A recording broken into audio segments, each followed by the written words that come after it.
0745183847 kupitia ukurasa wetu wa YouTube. Andika pale ujumbe wako, nitausoma, lakini kupitia nambari yetu ya simu nitaweza kusoma ujumbe wako. Lakini hapo baadaye, muda kama utaruhusu, nitakuwa na nafasi ya kupokea simu yako pia, kwa sababu ninaamini kwa hiki ambacho tunakizungumza siku ya leo imeendelea kuwa ni changamoto kwa watu wengi. Mrs. Caleb Mwenda, karibu sana katika studio za Hope Channel Tanzania.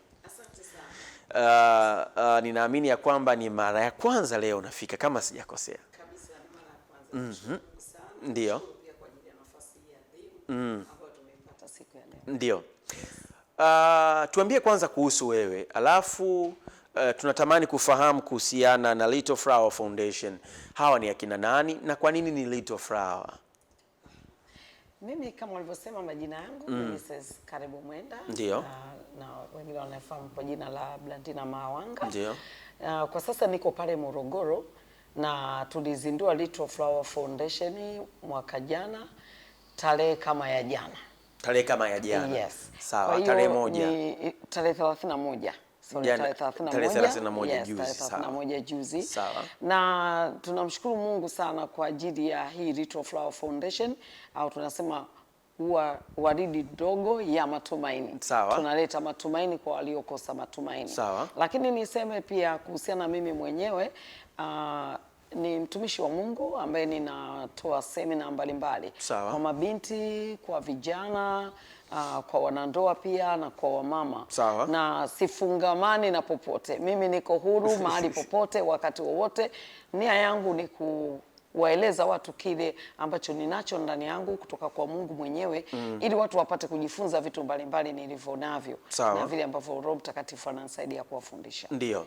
Sasa kuhusiana na Little Flower Foundation, na yenyewe ndio inaenda katika mtiririko huo wa kutoa elimu, lakini kusaidia pale ambapo panahitaji kusaidia, na wale ambao wamekata tamaa kabisa basi kuwainua tena, especially wamama, mabinti na hasa vijana. Na ndio maana mwaka huu basi Mungu ametupa hii neema ya tofauti kabisa ya kwamba ni project iliyo kamili ya mwaka mzima tutakayoenda nayo, inayozungumzia safari ya vijana kutoka hisia hadi maamuzi. Ndio.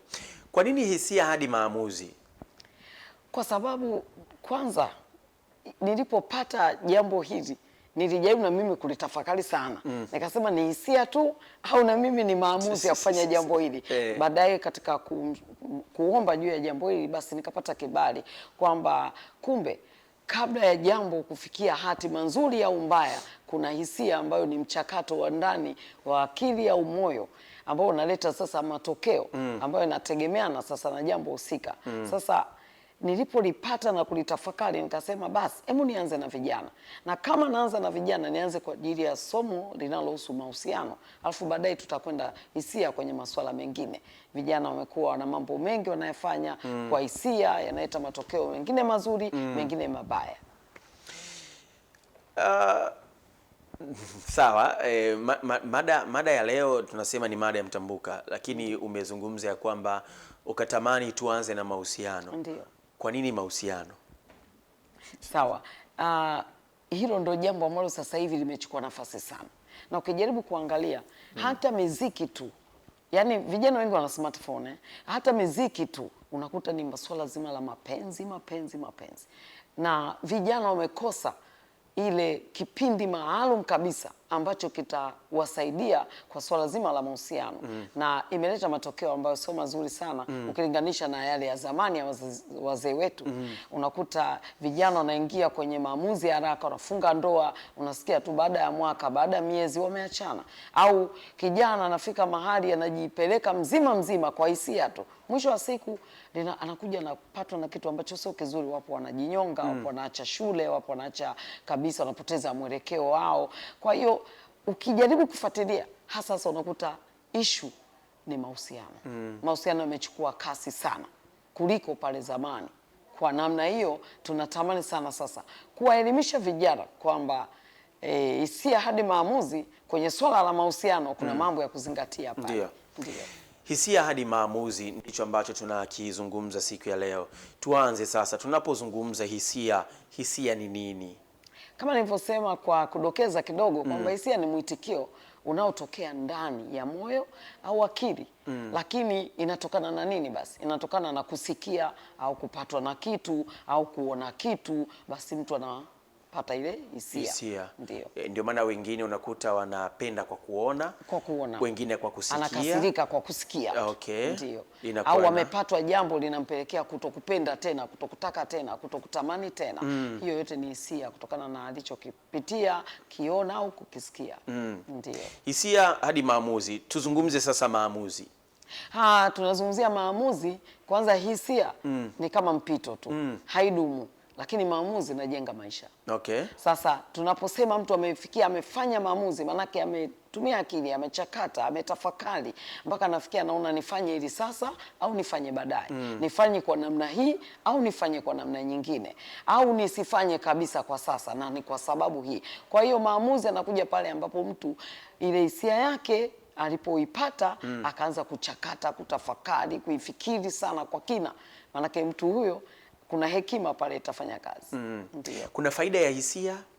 Ni nyingi sana, lakini basi niseme chache tu kwamba faida mojawapo ya hisia inakupa kutenda mema au kumtendea mtu jambo jema. Lakini kitu kingine, hisia itakupa kufanya maamuzi yaliyo sahihi. Na hisia pia inaweza kufanya ukawa na mahusiano na watu wengine. Ndio. Okay. Lakini zipo faida ni nyingi sana za hisia. Tunapozungumza kuhusiana na hisia mpaka maamuzi, hisia zinaweza zikafanya mambo mema yakatokea, lakini mambo mabaya pia yakatokea. Na hapa tutagusia kwenye hatari za hisia, na ndipo ambapo kumekuwa na changamoto kubwa kwenye jamii sasa hivi. Mtu ajui namna ya kuzuia hisia zake. Zikiwa hasira, ajui namna ya kuzitumia. Zikiwa ni furaha, mtu anajikuta tayari amemuhonga gari, huenda mtu ambaye alikuwa hastahili. Amemuonga, mtu amemzawadia ndoa mtu kwa sababu ya zile hisia. Tuzungumze sasa uhatari wa kuziendekeza au kuzifuata zaidi hizi hisia. Kwanza labda niseme tu katika neno la Mungu, nichukulie sasa kipengele kidogo sana ambacho tunaweza tukakileta kwenye dhima nzima hii ya hisia. Ndio. Unakuta neno la Mungu kwanza linazungumzia linda sana moyo wako kuliko vyote ulindavyo. Ndio. Pale katika swala zima hili tunalozungumzia sasa hivi, manake kwanza moyo ni mlango. Sasa chemchemu ile uzima manake ipo ndani ya moyo wa mwanadamu, lakini inategemeana na nini? Na kile kitu cha mapokeo mema au mazuri kitatoa nini? Chemchemi ya uzima. Lakini katika hisia au katika jambo lolote baya, manake itakuwa kuna ubaya ambao utaanzia ndani. Na ukija kutoka nje, sisi ndio tutauona nje. Ndani hatuwezi kuona kwa sababu lugha ya Mungu ndio moyo pekee anayejua, sisi tunakuwa tujui. Lakini sasa ukija katika hilo unaotaka nilizungumzie, ninaweza nikasema kwamba kimoja hapo ni kutoa mabadiliko kabisa au kupoteza mwelekeo kabisa. Sasa ninapozungumzia mabadiliko ni katika sehemu mbili. Ndio. Ulipenda, ghafla unajikuta upendi tena. Au ulitamani kitu kukifanya, unakata tamaa labda kwa maneno, kama nilivyosema hisia inakuja pia kwa maneno. Umesikia, umekata tamaa, hutaki kufanya tena. Wapo vijana ambao walikuwa naenda vizuri, lakini maneno yamewarudisha nyuma, hawataki kufanya tena. Lakini upo kijana aliumizwa labda na kijana mwenzie katika masuala mazima ya mahusiano. Sasa yule binti au kijana unakuta swala la kupenda yeye kwake halitaki tena, mpaka hata wazazi wanafikia wanasema huyu kijana wetu vipi? Kuna shida gani? Lakini kumbe aliwahi kufanywa jambo ambalo limempelekea sasa hataki kusikia tena hiyo habari. Ndio. Yes. Sawa, leo tunazungumza kuhusiana na hisia hadi maamuzi, lakini tunazungumza na vijana hususan kwenye swala zima la kuingia kwenye mahusiano.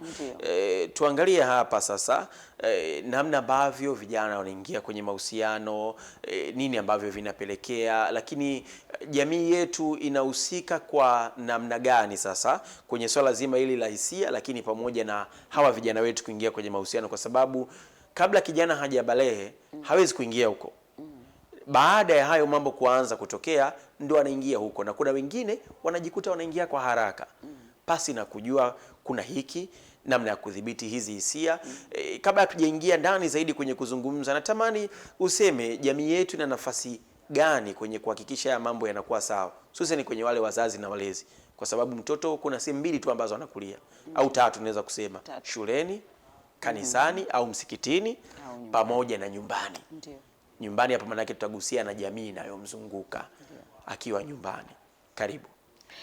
Kwanza ni washauri tu wazazi, tuwape nafasi watoto wetu.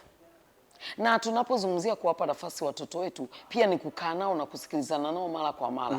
Kuna vitu vitakapoanza tu wewe utakuwa umeshavifahamu. Na ni rahisi sana kutibu kitu kinapoanza kuliko kikifika mahali fulani. Kwa hivyo basi, swala zima la hali ya sasa hivi ilivyo, hakuna asiyejua. Kila mtoto anapenda kumiliki simu. Na hata ambaye hujamnunulia, baada ya muda unaweza kumkuta nayo kabisa, tena nzuri kuliko yako. Tena unaweza kukuta ni nzuri kuliko yako. Au kamnunulia simu kwa sababu ya kufanya mambo fulani ambayo ya msingi, lakini akaenda beyond that, ambayo hata wewe mzazi unaweza usijue unafikaje kwenye hizo areas. Sasa basi, tufanye nini kama jamii kwa ajili ya vijana wetu? Namba moja, tuwape elimu. Unajua maisha ya Yesu, yeye alikuwa wakati wote ana wanafunzi, anafundisha. Kufundisha ni kitu muhimu sana. Tuwafundishe watoto wetu. Na kwenye kuwafundisha sasa hivi kuna vitu vingi sana unavipata kwenye mitandao. Masomo mengi sana kutoka watumishi mbalimbali wa dini zote yapo kwenye mitandao. Tuwahamasishe. Wao wanaingia kule kwa nia nzuri. Kwa sababu unaweza kukuta kijana yuko busy na anacheka, yuko kwenye simu. Huenda anacheza game tu masaa yote, huenda anafanya vitu visivyofaa. Lakini vipi yule kijana ukimhamasisha katika swala zima la kufuatilia vile vitu vya msingi? Kwanza utakuwa umemsaidia kumpa elimu, lakini pili utakuwa umemsaidia kumwepusha na hatari ijayo mbele. Leo mzazi upo au uko na mtoto nyumbani, lakini kuna vitu atajifunza huko kutoka kwa marafiki. Umesema kuna kujifunza shuleni, nyumbani, kanisani au msikitini, lakini kuna darasa la marafiki. Kuna darasa la vijiwe huko mbalimbali ambao uwezi hata ukamzuia mtoto. Iwe shuleni atakutana na marafiki ambao watamwambia, we jaribu hiki bwana. We vipi, mbona umezubaa? Wazio sasa hivi tunafanya hiki bwana. Wana lugha zao ambazo sisi kwa age yetu sasa hivi tunaweza tukasema nyingine hatuzifahamu.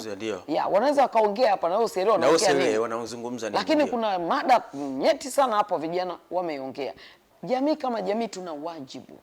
Nyumbani tuna wajibu tutenge muda na watoto wetu.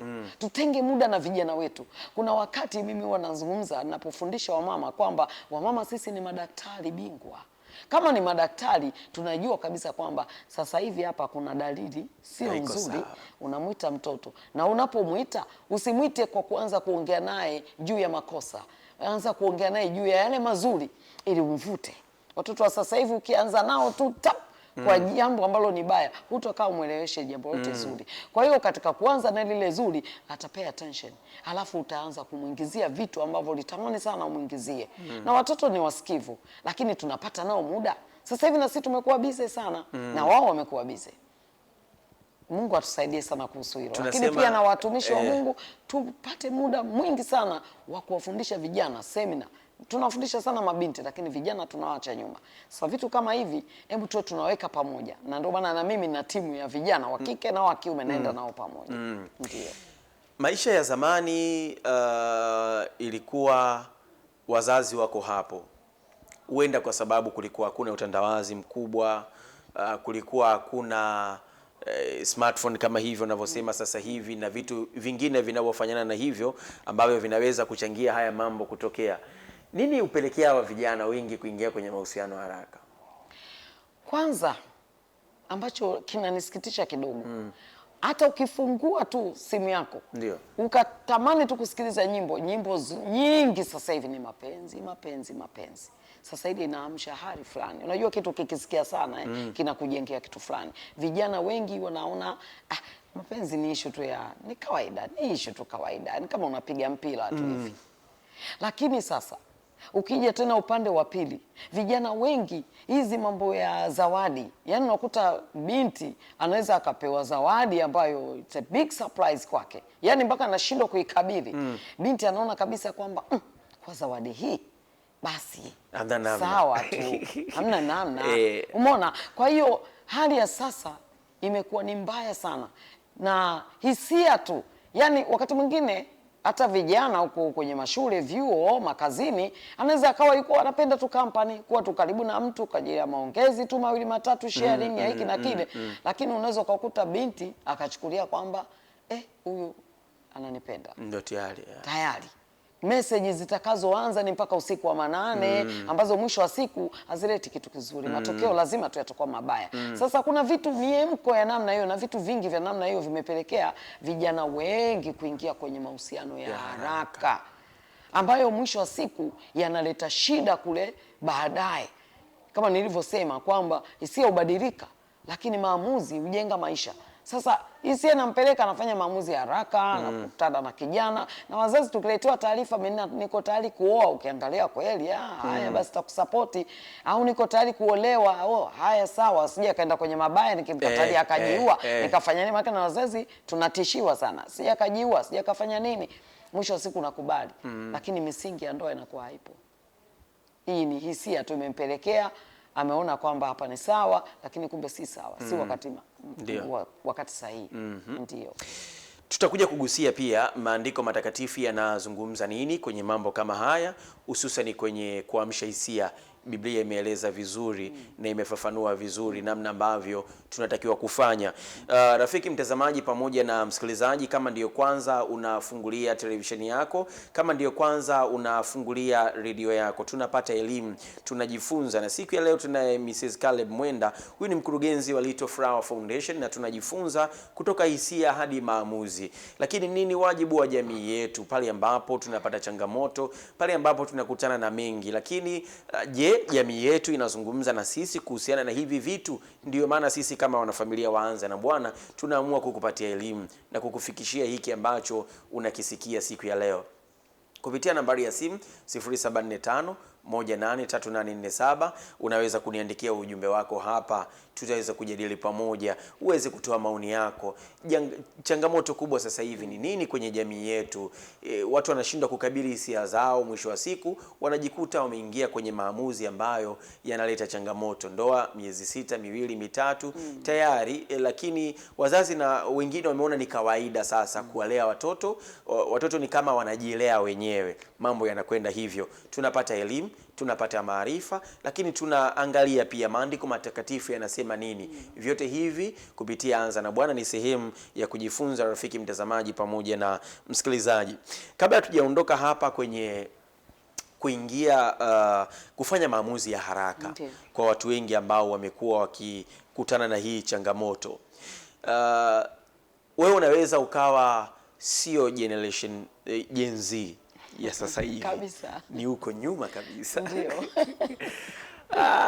Zamani ilikuwa kwanza mpaka umwambie mzazi ninataka kuolewa, kuna vitu vingi wewe umejithibitishia, na kabla haijafika kwenye ukoo, huenda umekaa chini na mama yako muda mrefu, tayari kuna vitu ameshaanza kuchunguza kwenye ile familia. Kama wewe ni wa kiume, kama ni wa kike, tayari kuna baadhi ya mambo amekwisha kuanza kuzungumza pamoja nawe. Lakini sasa hivi ndo kama ulivyosema, maamuzi ya haraka. Wapi wanakosea wazazi wa sasa hivi? Kwanza kabisa naweza nikasema ukaribu na vijana wetu. Na ukaribu ninamaanisha sio tu ile kwamba baba mama yupo na hivi akitoka amerudi, hapana. Hapo ninamaanisha ile kuwa na urafiki na vijana au mabinti, mama kuwa na rafiki na watoto, baba kuwa na rafiki na watoto, alafu kuwa muda nao, kuwapa muda watoto. Ile inapelekea kuzoeana nao, na utakapozoeana nao hofu haitakuwepo. Ndio. Na kama hofu haitakuwepo, mapema sana atakudokeza kwamba kuna 1, 2, 3, mama niombee kwa ajili ya hili. Ndio lugha zao nyepesi. Hawana mambo mengi. Mama lakini si wakali. Tuombee kwa ajili. Mama anakuwa mkali pale anapoanza kwanza kuwa mbali na kijana au mbali na binti yake. Yaani saa zote yeye yuko tu ni mkali, yani ni order, ni mkali, ni order, ni mkali, akitoka akiingia ni mambo yake, akiona wako kwenye TV ya ajali anaendelea naye na shughuli zake, na yuko na simu yake. Ninapozungumzia ukaribu wa wazazi na vijana wetu kutokana na utandawazi wa sasa, ni ile kuongea nao, kutoka nao, kukaa nao, kuwasikiliza maoni yao. Unajua Watoto wa sasa hivi ni tofauti, au vijana wa sasa hivi ni tofauti, wanapenda sana kupewa nafasi. Ndio. Ukiwapa nafasi wanafunguka. Sasa ukizungumzia zamani, lakini sio zamani sana, zamani ya kwangu mimi. Maana kuna ile zamani sana walikuwa wanachaguliwa kabisa kwamba utaoa ukoo fulani kwa sababu wanalima sana, pia hawana magonjwa haya kwa sababu pia wanafanya hivi. Sasa sio hiyo ya zamani, maana na mimi haikuwa hiyo. Mimi nilichagua mwenyewe, japo nimshirikisha Mungu. Nikizungumzia ile ya kwetu sisi, kwanza binti utaenda kwa mama na sio mama mzazi, unaweza ukapitia mbali mama mdogo. Yani uwezi, kuna hali fulani, yani kuna mipaka fulani ilikuwepo hapo. Utapita kwa mama mdogo, au kama una dada mkubwa utapita kwa dada mkubwa. Alafu dada ataangalia ngazi gani nafuata kupeleka jambo hili. Alafu mama aendi kwa baba, ujue mama naye ataangalia kwamba hapa nimshirikishe nani. Atakaye mpata wa kumshirikisha wale watakaa kikao kamili kabisa.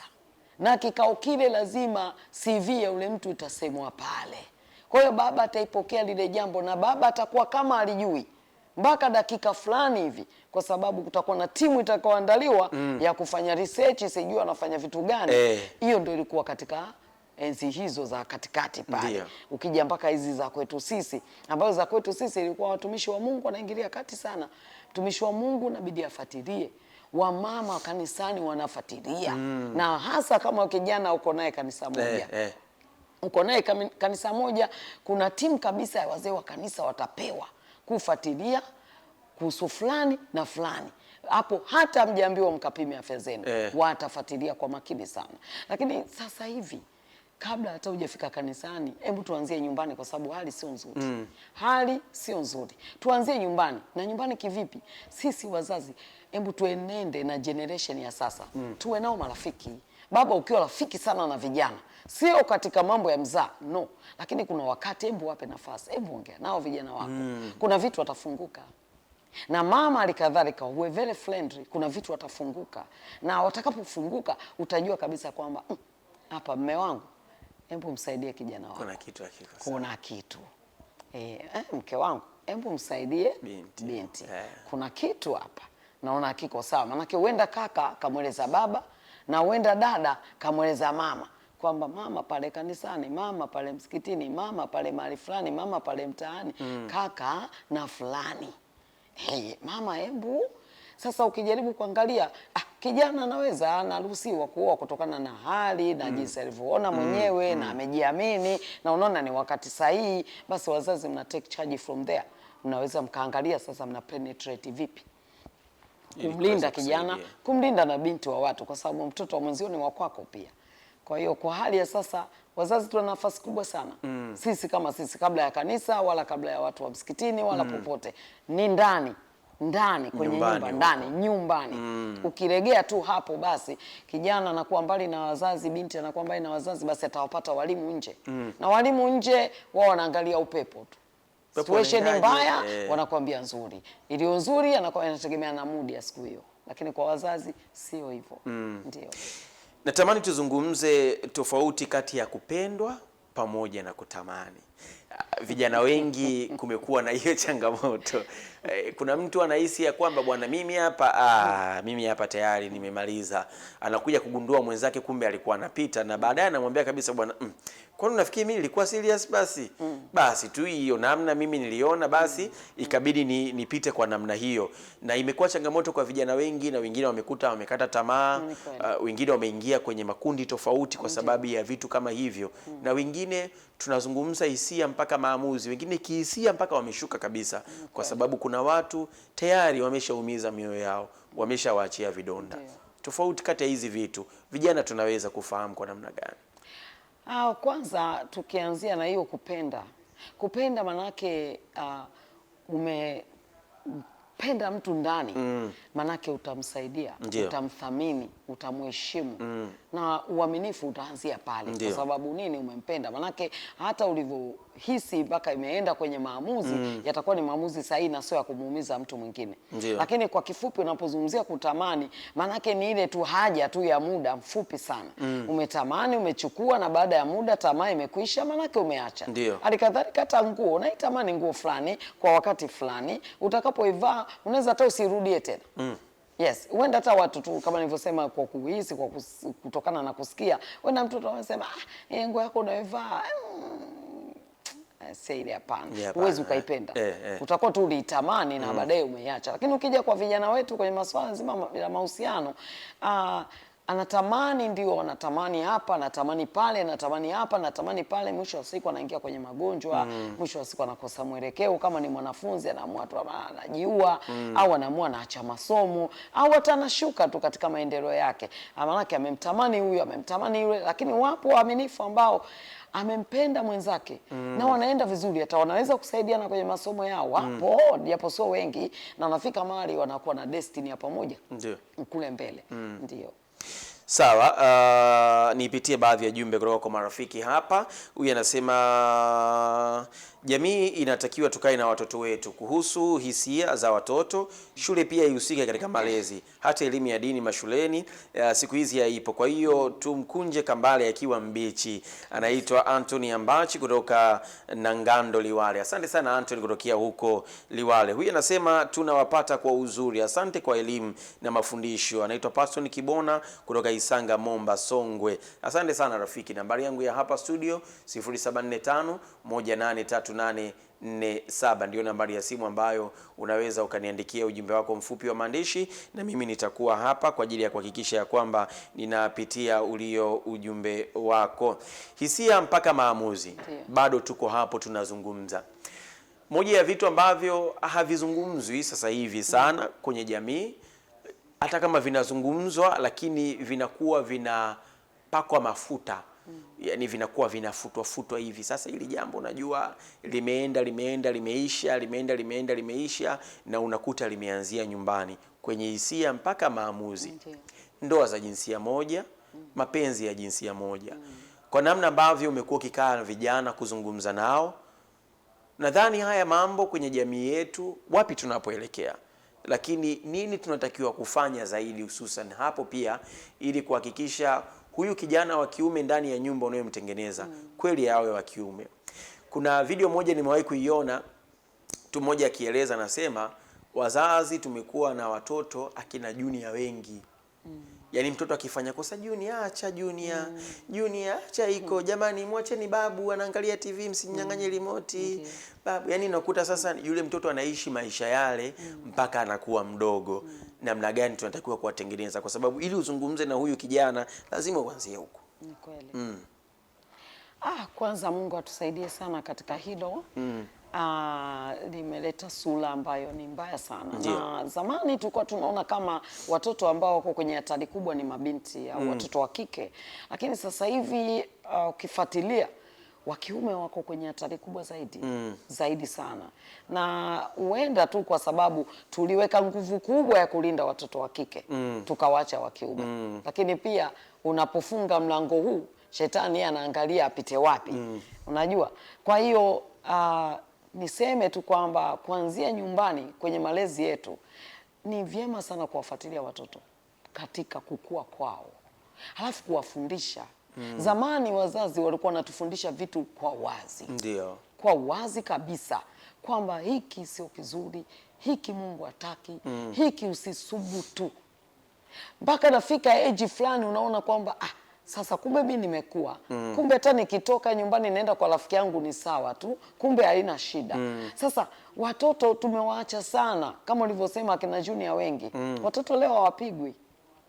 Leo mtoto hata agombezwi. Leo mtoto akigombezwa akilia tu kidogo, au akitishia tu kulia, au akitishia kususa chakula, unampa smartphone. Chezea hii. Hata ni mdogo kabisa, mtoto unampa simu. Sasa vile unavyompa mtoto simu, ule pia ni mlango.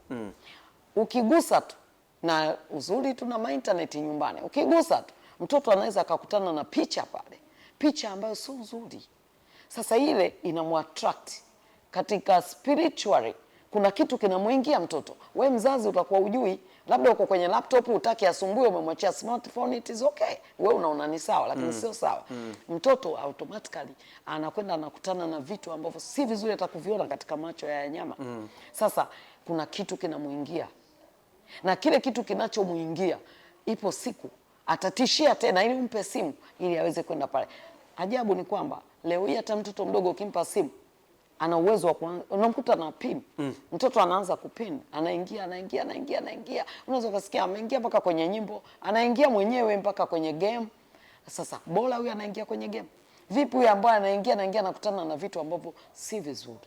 Vile vinaanza kumwingia. Mtoto huyu akienda akakutana na rafiki shule ambaye tayari ameshaanza kuingia kwenye mambo kama hayo, akimwambia kwake sio jambo jipya. Wala sio geni wala la kuogopesha. Kwa nini? Kwa sababu mbona niliona kwenye simu ya mama na mama ndo alimpa simu. Mbona niliona kwenye simu ya baba na baba ndo alimpa simu. Kwa hiyo mtoto automatic anachukulia kwamba wala sio issue. Mbona ni baba alinipa simu alafu nilivyofungua nilikuta kile kitu. Lakini baba hakuwa na hiyo nia. Shetani tu alifanya mpango wake kuhakikisha mtoto atakutana na kile kitu. Kwa hiyo mtoto ni rahisi kuanza. Akishaanza mtoto, kiukweli si rahisi sana mzazi kujua. Kwa nini? Kwa sababu muda wako uko bize na kazi kama uko kazini, mama uko bize na mambo mengine, mtoto analelewa na house mtoto yuko na house girl, mtoto yuko na simu. Na akilia ni wewe mwenyewe umempatia mtoto simu. Kwa hiyo hali inazidi kuwa nini mbaya. Lakini tuwe pia tunawafuatilia watoto wetu, kwa sababu kuna namna unamuona mtoto huyu hata hii tembea yake sio ya kawaida. Sasa hebu kuwa naye karibu kwa kuanza kumfuatilia utamuokoa mtoto wako. Lakini kuna kitu kizuri ambacho natamani wazazi wanaosikiliza au vijana wanaofuatilia, maana kesho nao watakuwa ni wazazi, kwamba usiwafiche watoto. Waambie kwamba sehemu hii mtu asikuguse. Sehemu hii mtu akitaka kukugusa mwambie ni vibaya. Na mama alinikataza, baba alinikataza. Usiniguse.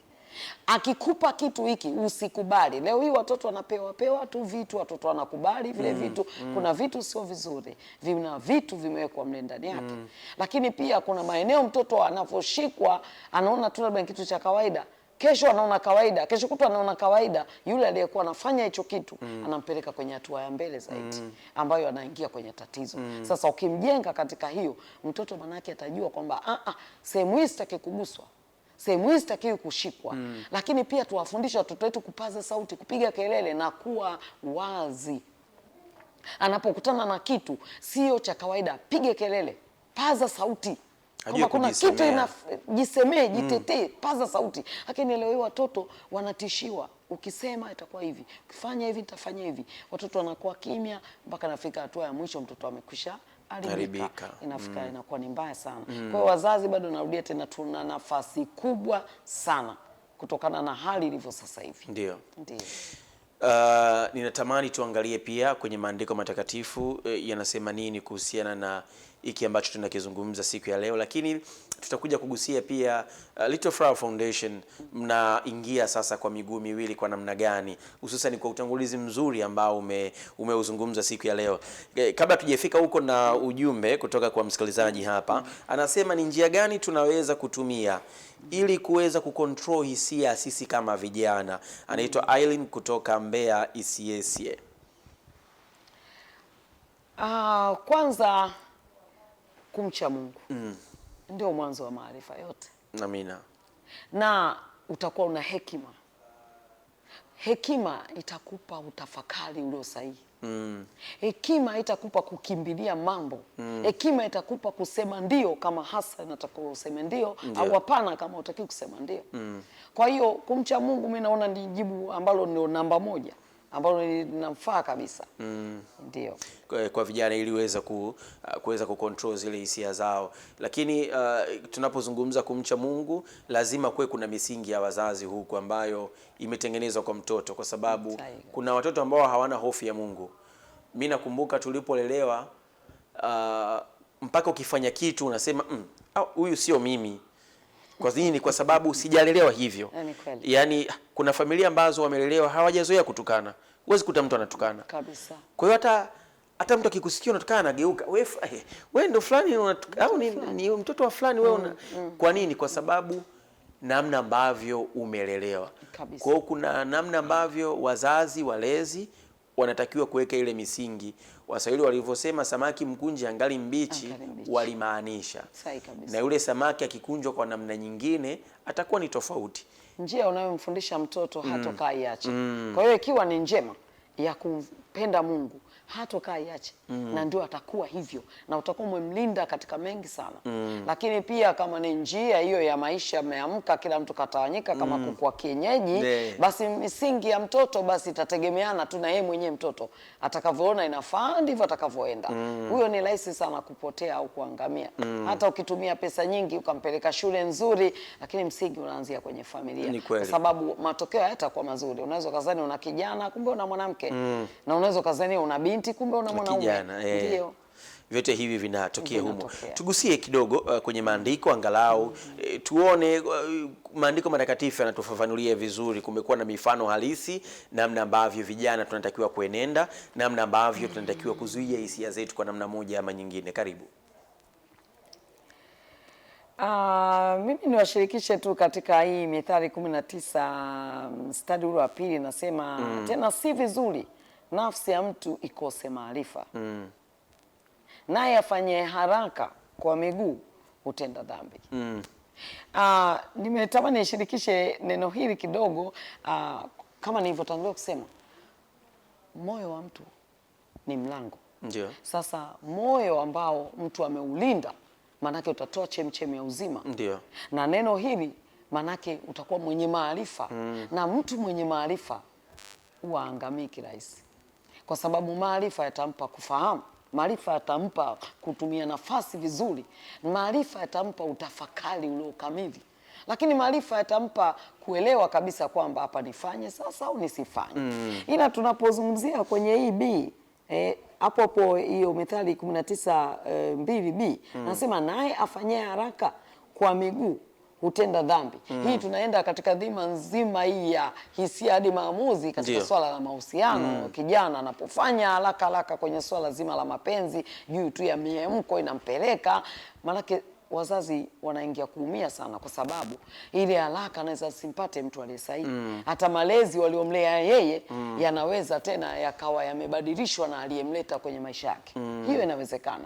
Au unakuta binti malezi aliolelewa na familia yake, makuzi mazuri kabisa. Unajua ndege wanapatana wanaruka pamoja kwa hiyo unaweza kukuta baadaye unakuta zile outcome ya ile ndoa, hata kama wanaendelea vizuri pamoja, lakini wazazi mnaangalia mnasema huyu ndo binti yetu, mbona hakuwa hivi? Huyu binti yetu alifanya haraka sana juu ya haya maamuzi. Kwa nini? Kwa sababu tu mnaanza kuona zile outcome, yale maendeleo yake, yale maisha yake. Unakuta mtu amebadilika, amekuwa mkatili, amekuwa hivi, amekuwa vile. Hamtamani kuona yuko vile, lakini sasa sio wa kwenu tena, ameshakuwa wa familia. Lakini pia neno hili kwa upande pia wa wazazi kuhusiana na maarifa, niwape maarifa kidogo. Leo hii hata mabinti kwenye zile send off, nategemea maneno gani unampa binti, au wakati anajiandaa binti kwenda kwenye ndoa unampa maneno gani binti, hasa sama binti unampa maneno gani? Kuna wazazi wamependa sana mabinti zao, wanamwaga, namwambia binti yetu tunakutakia kila la heri, lakini chumba chako kipo. Ukiona mambo hayaeleweki, chumba chako kipo. Kile kitu kinamkaa binti, ni mama, ni mke wa mtu, lakini ukimnyanyasa tu, ninaenda kwetu. Kwanza chumba changu kipo. Yani ndio ile chumba chako kipo, chumba chako kipo. Kwa hiyo kila kitu inategemeana na neno. Sasa hapa nazungumzia nzima ya nini? Maandiko anazungumzia maarifa, lakini anakataza hii haraka nayo ni dhambi. Kwa hiyo hivyo vyote ni kwa wazazi, lakini pia na kwa vijana. Lazima wafahamu hayo mambo.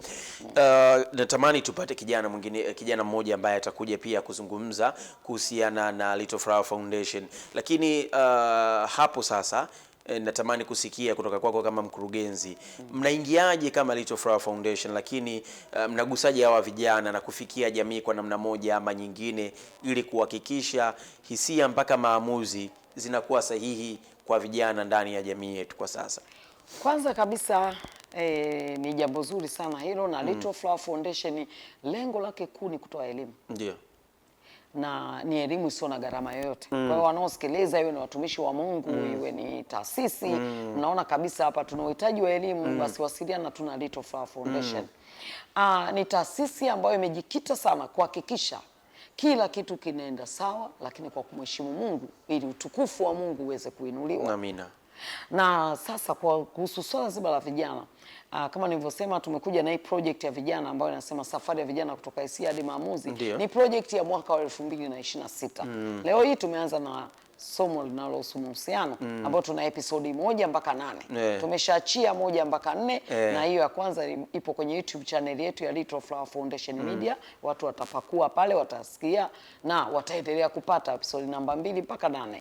Na baada ya pale tutakwenda kwenye masuala mazima ya kiuchumi ili vijana wetu wasiwe tu wazembe, wasikae tu. Yaani sasa hivi maisha yanavyoenda kasi, lazima wahakikishe wana kitu wanafanya. Hata kama umeajiriwa bado uwe na kitu kingine unakifanya. Little Flower tutatoa elimu hizo vizuri kabisa, na tuna timu nzuri ya wabobezi ambao wanashirikiana na Little Flower kuhakikisha tunawaambia watu vitu vitakavyowasaidia.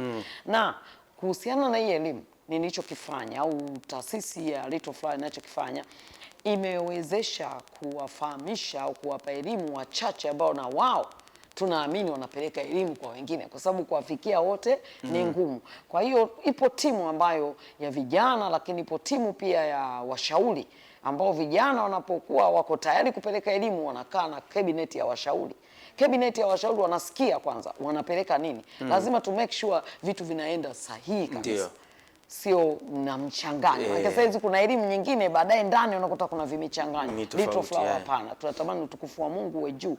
Kwa hivyo vijana kama huyo ambaye atakuja hapa na wengine, manake hawa ni watoto wa Little Flower, vijana wa Little Flower wachache ambao wamewezeshwa elimu hii ili na wao waende huko kwenye mashule, kwenye makanisa, na tuna semina nyingi ambazo tunakwenda nazo, semina na vijana, tunawafikia kwenye makanisa mbalimbali, tunakuwa na semina nao, tunaongea nao kwenye mikesha.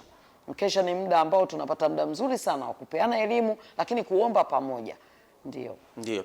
Ninashukuru sana. Asante sana Pokea Birutakusa kutokea Nyakanazi. Anasema kwamba mzazi ana nafasi kubwa ya kumwandaa mtoto mwenye hekima. Asante sana rafiki. Huyu amesema, je, ni njia gani tunaweza kuzitumia sisi kama vijana tunapochukua maamuzi? Maana vijana wengi tunaongozwa na miemko na hisia. Anaitwa Irene kutoka Mbeya. Asante sana Irene, hivi vitu vyote tumeendelea kuvizungumza na tumevizungumza vizuri kwa kuendelea kukazia. Nitapokea simu moja kutoka kwa msikilizaji, kisha tutapata nafasi ya kumpata kijana ambaye atazungumza pia. Kwenye line kuna msikilizaji. Hello.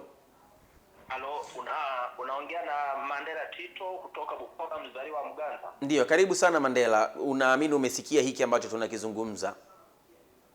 Mimi ninapenda kuchangia kwamba wanaume tunapopoteza ukwani wetu katika familia na tukaacha kusimamia vizuri, ndio hayali tunapoteza maadili katika dunia hii.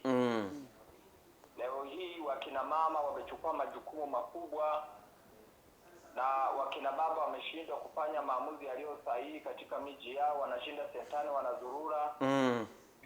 Kwa hiyo hiyo na yenyewe imekuwa ni changamoto ambayo mama akiwa anafanya kila kitu anakuwa na sauti pale kwenye mji.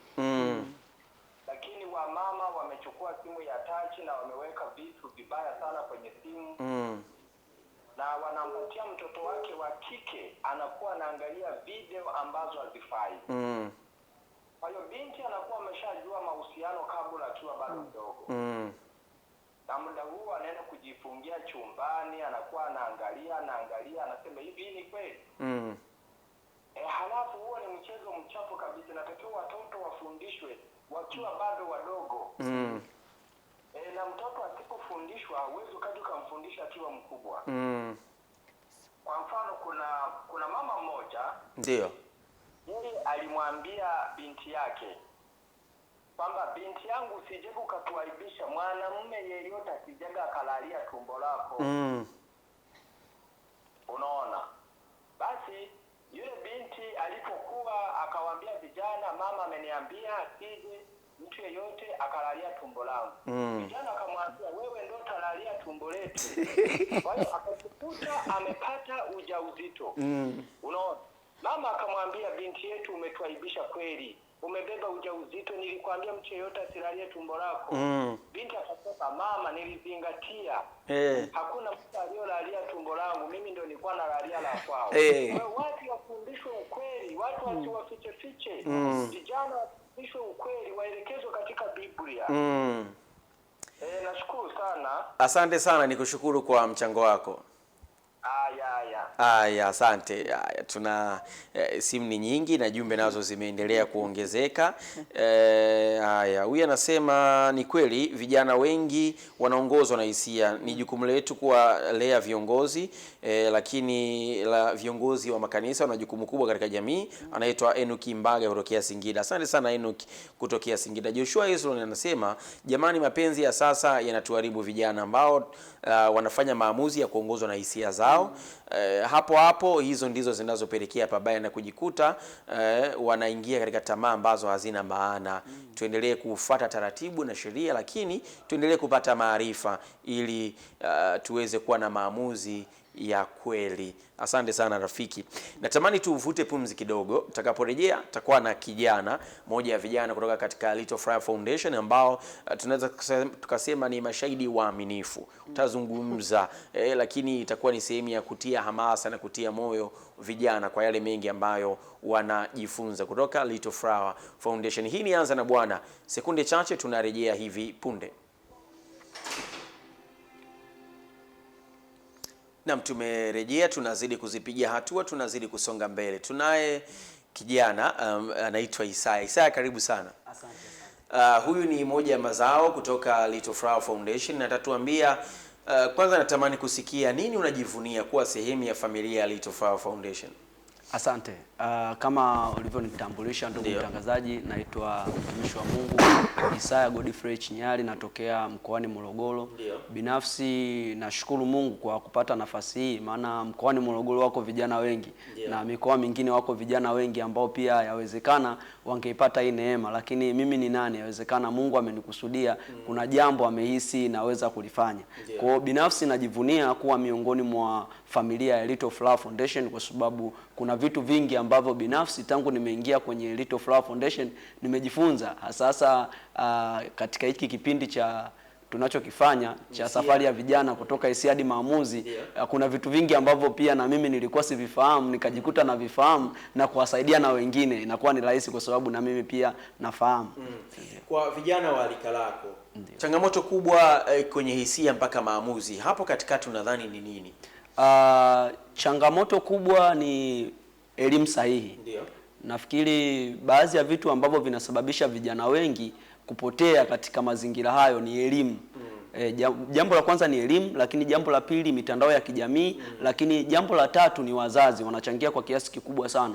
Ukifuatilia aina ya malezi ambayo watoto wanalelewa sasa hivi ni tofauti na malezi ambayo wenzetu na wazazi wetu walikuwa wanalelewa. Kwa mfano kama sasa hivi unakuta mtoto kuanzia mwaka mmoja na nusu mtoto anaanza kwenda shuleni. Kwa hiyo mtoto anakuwa hana yale malezi ya mzazi. Unakuta mtoto anatoka asubuhi nyumbani, mzazi anamfuata jioni au analetwa jioni. Sasa muda mwingi mtoto anakuwa na watu wengine, hujui walimu wanafundisha vitu gani, hujui anakutana na watu gani. Mwisho wa siku huyu mtoto anakuja kuibuka na tabia ambayo hata kwenye familia au kwenye ukoo haipo. Kwa nini? Kwa sababu muda mwingi anakuwa yuko na watu wengine. Lakini zamani ukifuatilia hata ukiuliza wazazi wetu, muda mwingi walikuwa na wazazi wao. Na ndio maana unaona sasa hivi vijana wengi wamekuwa wakiingia kwenye wimbi kubwa la tabia zisizofaa. Kwa nini? Kwa sababu ya malezi mabovu. Unakuta vijana wavivu, hawajakaa na wazazi kuwafundisha mazingira ya kazi. Zamani hata mimi mazingira ya kijijini kwetu nilikotokea, unakuta mzazi mnapoamka wote asubuhi siku ambayo sio ya shule mnaenda shamba. Hivyo. Lakini sasa hizi unakuta mtoto tangu anakuwa na mwaka mmoja mpaka anakuja kumaliza chuo hajawahi kukaa na mzazi, hajawahi kupewa elimu yoyote. Kwa hiyo amekulia mazingira ya shuleni. Mwisho wa siku huyu mtoto anakuja kuwa na vitu vya ajabu, inakuwa ni ngumu wewe mzazi kumrekebisha. Kwa nini? Kwa sababu katika mazingira ya malezi yake hakupata hiyo nafasi. Wanasema sasa hivi wazazi wanakaa na watoto muda wa kunyonya mpaka miaka miwili mpaka akimaliza basi. Tena akishafikisha miwili kasoro kuna kabinti kanakuja kukumlea pale nyumbani. Baada ya hapo mama anakimbizana, akishafikisha umri kidogo wa shule, darasa la kwanza, la pili, la tatu, boarding. Akirudi form 6. Na wengine sasa hivi kuna vituo vya kulea watoto kuanzia vidogo kabisa, wajielewa wanapelekwa. Nende daycare, nende daycare pale wakalale wakaamke, lakini hii imekuwa ikiondoa uhalisia na utamaduni wa Tanzania, namna ambavyo tumekuwa tukifanya. Isaya, natamani wakaribisha watu Little Flower Foundation, lakini wahimize vijana kwa kile ambacho mnakifanya. Karibu. Binafsi na nawakaribisha watu sana kwenye hichi kipindi kwa sababu pia tuko na mkurugenzi wetu. Mungu alimpa neema hii ya kuona kwamba ulimwengu namna unavyoelekea, kuna sasa hivi tunaona vijana kama wanaharibika, lakini ulimwengu unavyoenda vijana wataharibika zaidi. Ndio maana kumekuwa na haya mafundisho ili kuhakikisha sisi kama vijana tunapata elimu sahihi ili kutoka katika ule uelekeo tunaoelekea tuende katika uelekeo sahihi. Kwa hiyo nahamasisha vijana waendelee kufuatilia hichi kipindi. Lengo ni kujifunza vitu vingi zaidi kupitia Little Flower Foundation. Wapo watu wengi ambao wanafundisha, lakini Little Flower Foundation ni miongoni mwa mashirika ambayo yamejitolea kufundisha hivi vitu vinavyohusiana na masomo ya vijana. Na utakuwa na uhuru wa mtu kuuliza swali, na sisi tunapatikana. Maana yake hata kama ukiwa umeandaa seminar, umeandaa nini, ni rahisi sana kutupata. Lengo ni kuwafanya hawa vijana katika kizazi hiki tulichonacho sasa hivi tufike katika namna ambayo wazazi wetu watajivunia sisi. Unajua sasa hivi mzazi, hebu vuta picha unapokuwa mzazi, umezaa mtoto wa kiume, sawa? Alafu unasikia huyo mwanao wa kiume anaolewa au ana mahusiano na mwanaume. Yaani ni kitu ambacho ni jambo la aibu. Yaani nafika wakati mpaka mzazi anakosa hata ujasiri wa kusema nina mtoto. Sasa hayo mazingira ili asitokee, ili asiwe hivyo, ni lazima sasa wazazi pia wawekeze nguvu kubwa kuona ni namna gani tunasaidia kizazi hiki, mnatusaidiaje sisi vijana. Ndio maana mama hapa ameona ni kweli kuna umuhimu wa kuandaa hivi vipindi. Kwa hamasisha sana vijana wafuatilie, na kadri tunapozidi kufuatilia utakuwa na nafasi ya kuuliza maswali ili kujifunza vitu vingi, ili hii hali tunayoiona sasa hivi baadaye tusione tena. Yes. Mimi ninashukuru sana, nirejee kwa mkurugenzi, kwa mtu ambaye atatamani kufanya kazi pamoja nanyi, lakini kupitia mitandao mbalimbali ya kijamii mnapatikanaje na mtu anaweza kuwapataje? Karibu. Kwanza tuko pale Morogoro Kihonda. Ndio. Na namba za simu ni 0787 877 222. Na mtandao wa Vodacom ni 0765 877 221. Lakini kwenye mitandao ya kijamii ukiingia kwenye YouTube channel yetu inaitwa Little Flower Foundation Media, na tunapatikana pia kwenye Instagram page yetu ya Little Flower Foundation, likadhalika Facebook pia Little Flower Foundation. Tunawakaribisha sana. Na ukipiga simu hakuna maswali mengi, sisi tutatamani kukusikia wewe ili tupate kukuhudumia, sio wewe kukuambia kabla ya kukusikia. Ni kweli. Niwashukuru sana na Mungu awabariki kwa njozi kubwa, lakini kwa namna ambavyo mnatamani kuwatoa ukungu vijana, mnatamani kuwabadilisha mtazamo kutoka hisia mpaka maamuzi. Leo tumeanza na hiki kidogo tu, naamini kuna mengi ambayo watu wanatakiwa kujifunza na kuyafahamu zaidi, ili tunapoenenda basi tuenende kwa utukufu wa Kristo. Kimpendeza Mungu basi wanadamu ni rahisi sana kuwapendeza. Tuanza na Mungu kwanza, mengine yanakuwa baadaye. Mungu awabariki sana jamani. Amina. Asante sana. Mtazamaji na msikilizaji, hii ni Anza na Bwana. Sisi